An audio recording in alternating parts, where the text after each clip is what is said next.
आजमगढ़ में बसिला सोनार छोटी न नदी। आजमगढ़ में बसेला सोनार छोटी न नदी। सोनारा देखी देखी हमके मुस्की मारेला। सोनाराई देखी देखी हमके मुस्की मारेला। गलिया बीचे ससुरू ठाड़ छोटी न दी। गलिया बीचे ससुरू ठाड़ छोटी न नदी। आजमगढ़ में बसेला सोनार छोटी न नदी। आजमगढ़ में बसेला सोनार छोटी न नदी। आजमगढ़ में बसेला सोनार छोटी न नदी।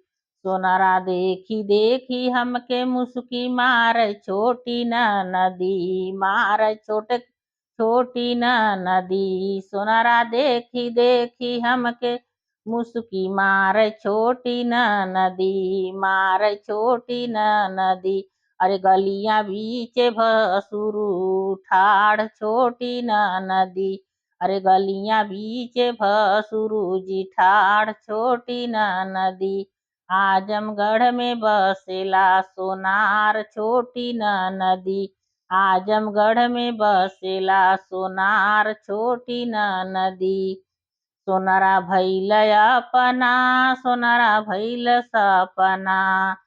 सोनारा देखी देखी हमके मुस्की मार छोटी न नदी। सोनारा देखी देखी हमके मुस्की मार छोटी न नदी। अरे गलिया बीचे देवरा भैलेन ठाड़ छोटी न नदी।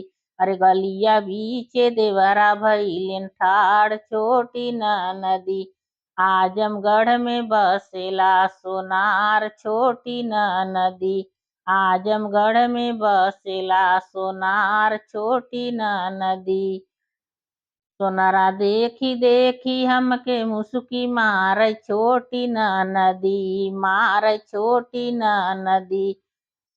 गलिया बीचे सजना भैलेन ठाड़ छोटी न नदी। गलिया बीचे सजना भैलेन ठाड़ छोटी न नदी। आजमगढ़ में बसेला सोनार छोटी न नदी। आजमगढ़ में बसेला सोनार छोटी न नदी।